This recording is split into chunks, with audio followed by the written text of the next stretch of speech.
Alrighty guys, Star Wars Celebration is going on as we speak, or at least as I'm recording this segment, and so some announcements are going to come out. I don't expect this to be a Star Wars Celebration where a whole lot gets revealed, but we'll talk about something else that got announced later on in the episode, and I'm sure that we'll talk about some more things in next week's episode as the celebration continues on over the weekend, but I will, I'll try to get as much of the news coverage as I can before episode 74 gets out, and then we'll talk about the rest in episode 75. Anyways, we have a new announcement of a new animated series, which I'm very excited about. For those of you who don't know, I grew up with the Clone Wars. I mean, yes, I watched the original trilogy, I watched the prequels when I was a kid, but really my upbringing in Star Wars was Clone Wars. And Clone Wars, to me, I made a video about this. It's one of the very first on the YouTube channel where I talked about how Clone Wars really saved Anakin Skywalker for me.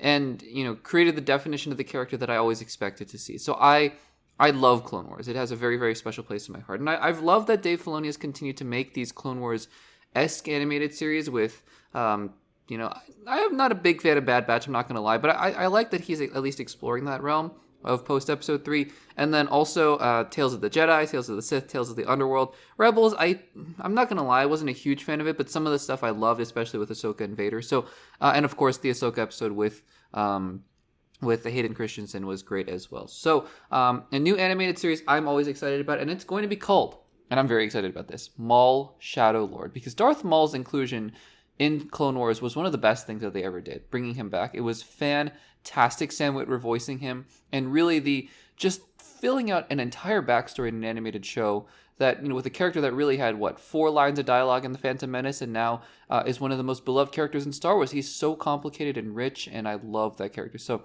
Maul Shadow Lord is going to be releasing in 2026, and we're going to read an article here, a very short blurb from StarWars.com that has some of the announcements and the summary of the announcements. So, I'm just going to read this out, and we're going to talk about it on the other side. It says, quote, after the Clone Wars, Maul plots to rebuild his criminal syndicate on a planet untouched by the Empire.